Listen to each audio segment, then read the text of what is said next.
Hello, Hello. and welcome back to Wild Wiles Sports. Here we are. It's Yeah, been a while. it's been a while. We had WNBA season ended, and then we had a bit of a break before the college season started, and it's the worst part of the year for sure. It was a dark time, but we got through it. We got through it. Yeah, and today we're gonna talk about a couple different things. We're gonna start with our favorite team, the Iowa Hawkeyes, and how they're looking this season. So, Mom, why don't you? Bad. They weren't looking very good at all. They looked kind of bad. Yes, I agree. So they played the Southern Jaguars. I don't know who that is or where they're from. Somewhere southern. But and they did win 86 to 51, which you might be thinking, "Oh, well that's good." And they won. They won by a lot. Well, they're supposed to. So that's nothing impressive. Yeah. Yeah, it did seem like, it was lots of turnovers, lots of missed shots. Uh, it's an adjustment for sure. It's a newer team with some moving parts that haven't gelled, so patience. They're going to have plenty to look at in this film. They'll be able to learn from it. But yeah, that wasn't great. Yeah, in total, 24 turnovers. Someone I wanted to talk about specifically, Addie Deal, the five-star freshman, had seven of those 24 turnovers. That's a lot. Yeah, that is a lot. What do you think contributed to that? I mean, she's a freshman, first real game. Maybe it was some nerves, but I'm also wondering if, Addie Deal is going to need some time to, warm up to her full potential. Like, I think some people were expecting her because she's one of the highest recruits we've ever had. Some people were expecting her to come in and play like near a Caitlin Clark level, and it's not realistic for a true freshman. Um, and they weren't, I don't think the turnovers were very like, they weren't Caitlin Clark like turnovers because Caitlin Clark has a lot of turnovers. She is not turnover free, but her turnovers are very like usually very aggressive. Like she's trying to Yeah. pass ahead. And the like a lot of these turnovers, not just Addie Deal, the whole team, they were just sloppy and unforced. It wasn't like you were going for a pass and it just wasn't there. It was like you just lost the ball, you know? Yeah. Yeah, it was disconcerting.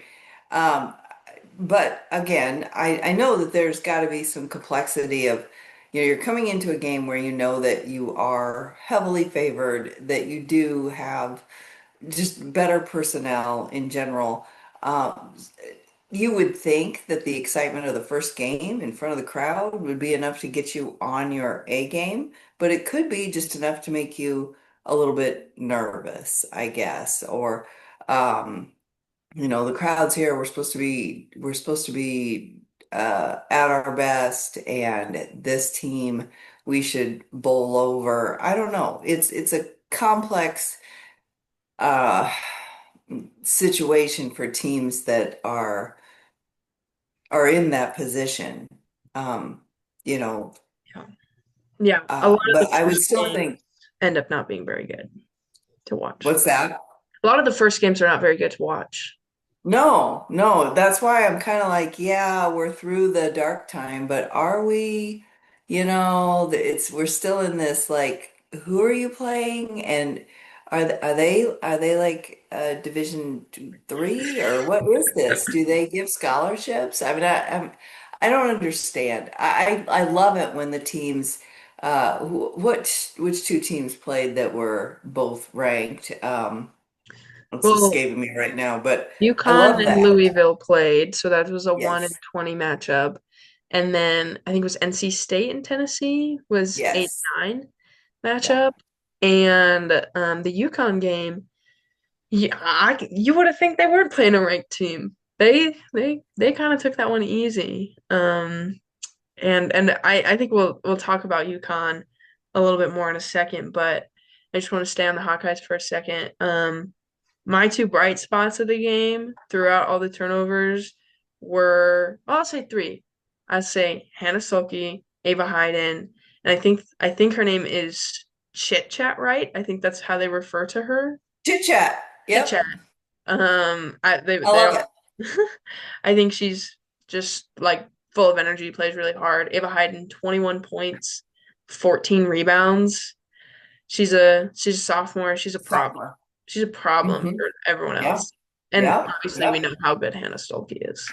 Yeah. That Ava Heidman, she's 6'4" with combination of size and strength and mobility. I mean, that's the trifecta right there. So I'm excited about that.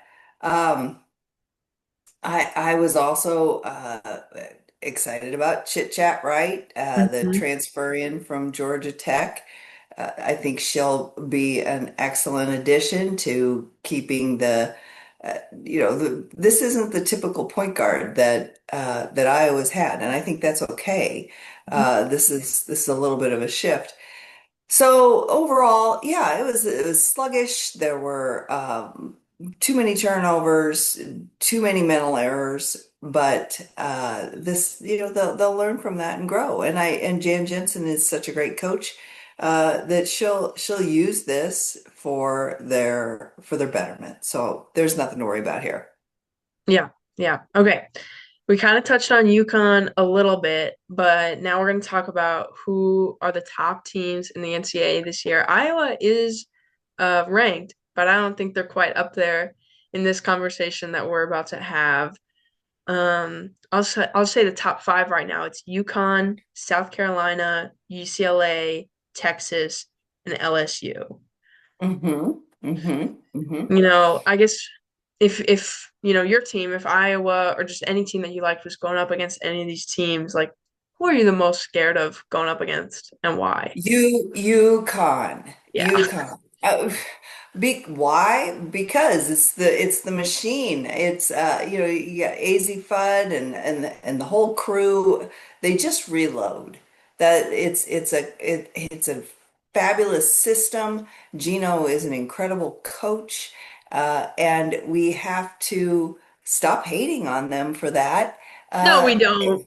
yeah, I mean, it's just the fact of the matter.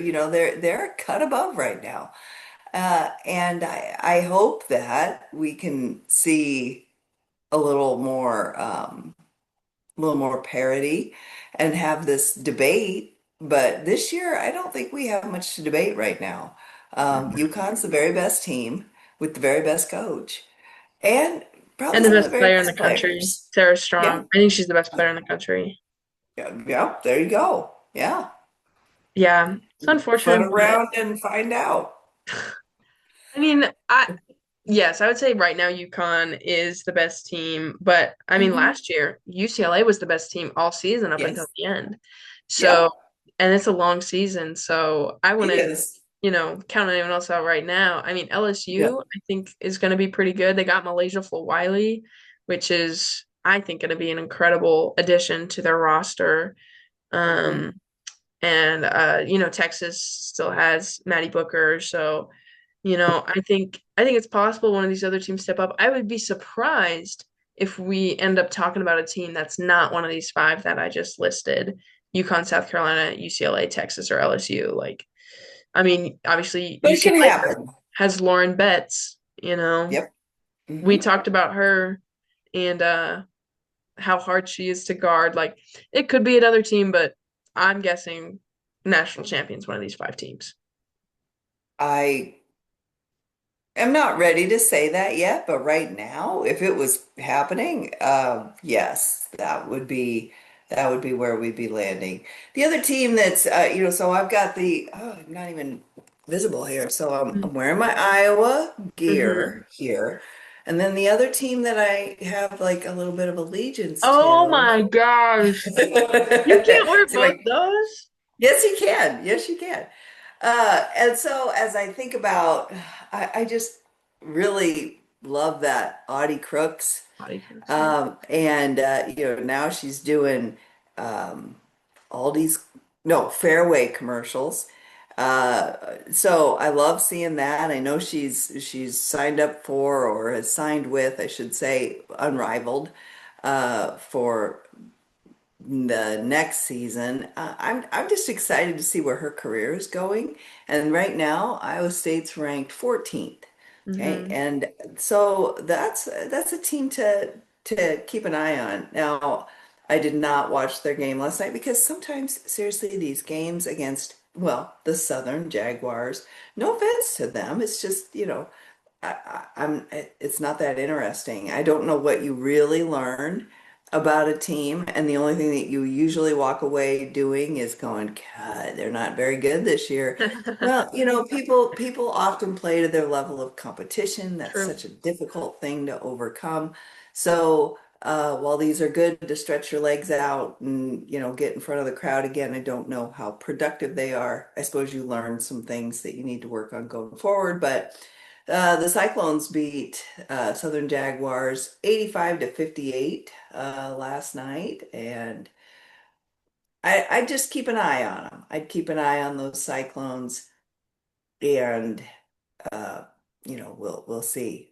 I think you For can sure. like both. You can like Yes. both Yes. Iowa and Iowa State. Yes. I guess. I do too. I do too. Yes. Um, I, you brought up Unrivaled, and so I do want to touch on that real quick, even though we weren't planning on it. But yesterday they had do we do a lot of planning? we Do have an we agenda. we do But have an agenda? okay, but they did their draft yesterday. Did you see that? Yes. And did you see that favorite, my favorite Iowa alum is on a new Uh-huh. team, which I'm upset Yes. about because I have all these Laces t-shirts and whatever, but now she's no longer a part of the Laces. She's No. on the Breezy Club, part of Unrivaled. So Unrivaled added a couple new teams this year, if you didn't know. So I think Mhm. she's on a team with Paige Beckers, Rakia Jackson, Cameron Brink, Ari McDonald.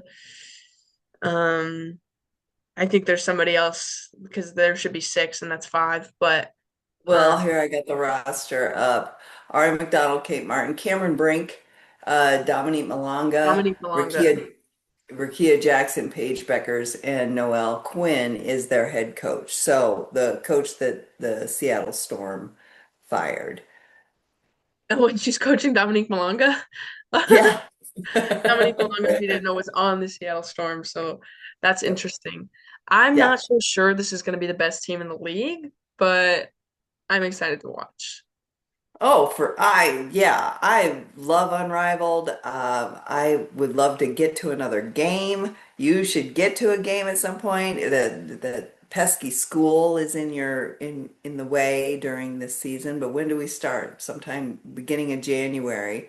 It's just a lot of fun, and uh, I saw that Kelsey Plum is playing. I Hmm. thought she had said no. I must have. Well, I was she happy said to no see for that. like last season because she just had like personal stuff going on, but Yeah. yeah, she's playing Well, this. Angel Reese is out for Unrivaled, Yeah, and I didn't even know I do why. not know why. I'm wondering if she wants to, because she did the modeling thing. I'm Hmm. wondering if maybe she just wants to use the off season to do other things. Um, Right? Yeah. That's which too is bad. She was a big, I know, but it was a lot of fun. I mean, still, there's tons of star power throughout the league. Like you mentioned, the Breeze. The Hive is another new team this year, and they have Monique Billings, Sanaya Rivers. This is an up and coming player. I really liked some things that I saw from Sanaya Rivers when she was playing with the Sun last year. Who knows where she'll land? Um, who knows what's going to happen? Natisha Heidemann, uh, Easy Magberger. I'm not Izzy Magna, familiar. Ezzy Magnabor. Yeah, Ezzy Magberger. Oh, okay. Where'd she play? Seattle. Okay. Sanaya Citron, Kelsey Mitchell. Sonia. Um, oh, sorry. Well, okay. Yeah. Well, this is where we learn. This is where we learn. So yeah, a couple new teams in Unrivaled and just still a ton of talent. Yeah, Lots of big names except for the one that I didn't know that's and okay. couldn't That's okay. pronounce. Otherwise, but who do the Laces have instead of Kate Martin? They Jackie still Young, have Jackie Young and Alyssa Alyssa Thomas. They protected Thomas. them. Nas Hillman, who was what was she, the Oh, sixth sixth player of the player of the year this year? year. Get out of here. Unbelievable. I have my Minnesota Lynx as my background. That the Minnesota Lynx were completely robbed, and there is a huge Lynx bias within the selection committees for these awards, uh, Yeah. because obviously Natisha Heidemann was entitled to that sixth player award for sure. Yes. Okay, first look at Sorry, the roster you can't start like a third of the season and be the sixth player of uh, the year. and be the sixth player of the No. year. That's just not how this works. Okay, so just first look at the rosters. Do you have a team that's taken it all? Because I do. For Unrivaled? Yeah, for Unrivaled. Ooh, I'm going with the well, Mist. the Mist, huh? Okay, Yeah, let me check the that's who Mist I'm going. roster out here. So, on the Mist, we have Brianna Stewart, Mm-hmm. Arike Agumbawale, Mm-hmm. Veronica Burton, Mm-hmm. Alana Smith, Mm-hmm. Lee Yuru. Is that how I say it? Yep. Yep. She played for the Valkyries? Dallas. Dallas, damn. Alicia Gray. You Mhm. think this is your winning team? Yeah. What makes you say that? Okay. Brianna Stewart is obviously very good, but we have so Veronica Burton, most improved player, Alana Smith, defensive player of the year, Alicia Yeah. Gray. What was she? Was she all team WNBA? Like first team Yeah, all WNBA? she was up for player of the year. She was top Arike five. and Gumbawale. Like Arike Yeah. and Gumbawale, she cooks in 3-on-3. Like Yeah. she is such a creative shot maker. Like look at this team. Yeah. That's you might be onto something there. But I never count out Hootie-hoo, the Lunar Owls. The if you've got Nafisha Collier healthy on the floor, she is unstoppable. She proved that last year in this league. She proved that throughout the season in the WNBA. So that's exciting. Her supporting cast not as strong though, as the um, as the team we were just looking at. But yeah, there's just there's too many variables for me to make a prediction that would be okay. So that sounds chicken. Um, Maybe next time I'll have a prediction for you. I'll have a prediction before the season starts, Okay. but Yeah, these that makes rosters just sense. came out yesterday and I haven't really studied them. I just kind of looked at them a little bit, but this is really a nice deep in the coldest, darkest part of winter. It is such a bright light. I love Unrivaled so Yes. much. Okay. Let's talk about the other professional league in the United States. January 5th. January 5th. Okay. You can catch Unrivaled on TNT, True TV, or HBO Max. Okay. Okay, so let's talk about the other professional league, the WNBA, and the collective bargaining agreement negotiations. Uh, yeah. Quite the Okay, bummer so compared to what we were just talking about. it really is. I am getting concerned. So, the sticking point, the revenue sharing. That's my understanding. Yes. Uh, so let's catch the folks up. So the players, they want a revenue sharing model. So Mm-hmm. their pay would grow in direct proportion to the revenue that the league brings in. That is standard in professional sports. And that is not an unreasonable request. I see these fools. I need to not look, but I do anyway. But people who comment on the socials that say, how could they think, this league's losing money? No, no, Mm-hmm. it is not. You don't get a, $10 billion media deal for the next 10 years or 12 years if you're in if you're spiraling the drain. Okay, this Hmm. is this is a growing league with team valuations rising exponentially. You've talked about, you just need a measly $250 million to, you know, Yeah, buy to an get a new expansion team. Yeah. to get a new team. This is nonsense talk. So I don't understand what the hang up is on moving to the revenue sharing model. I mean, yeah, the WNBA, they like to play this like, oh, we don't have any money. We're running out of money. But like as we've talked about before, that's just simply cannot be the case. And No. they want to increase player salaries, therefore there is money to do that. They just Yeah. don't want to do the revenue sharing model. So this is where the They holdup want is right now.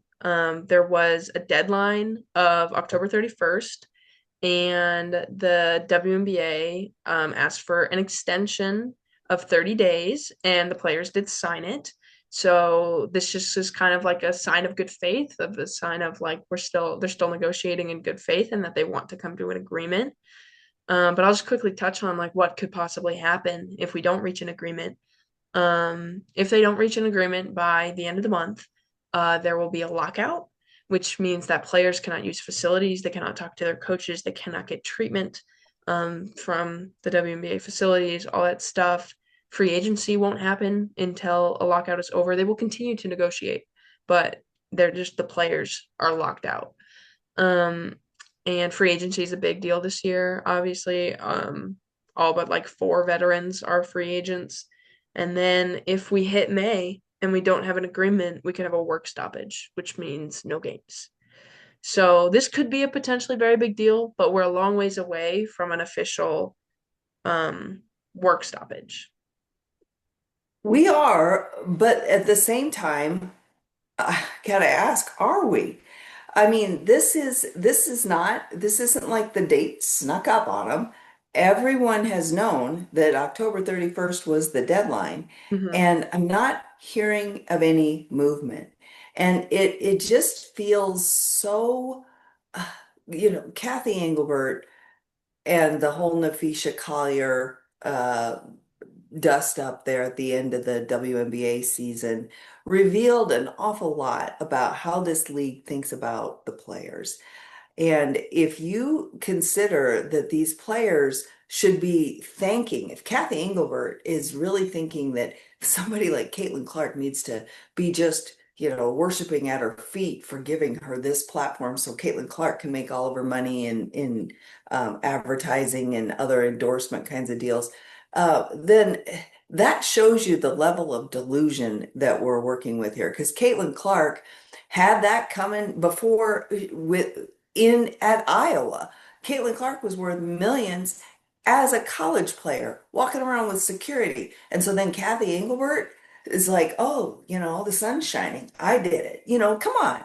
And I can't understand why a woman does not see how much sexism is demonstrated through this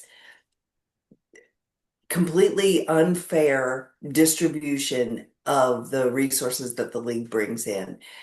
When you see that the NBA, they do a 50% share of revenue. Right now, the they're asking for, right now they have 9.3% of total revenue compared to 50. So how can any sane person look at that and say, yeah, this is fair?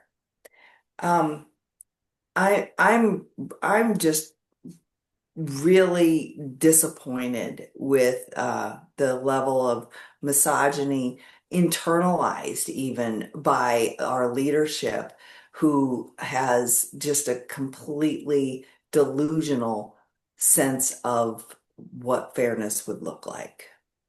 Yeah. Yeah, 100%. As Nafis Collier said, we have the worst leadership in the world. And That's this is that, and this is that was definitely it. no That was exception. it. But Yeah. this is just definitely something to keep an eye on, but don't let it stop you from enjoying the college hoops. College hoops are back. This is an exciting time. So keep tuning in to the college games. And then in January, be sure to tune into Unrivaled. And it's a very exciting time for women's basketball, even with all of this CBA nonsense. So, Yeah. all right. Well, thanks for tuning in, and we'll catch you next time on Wild Wild Sports. See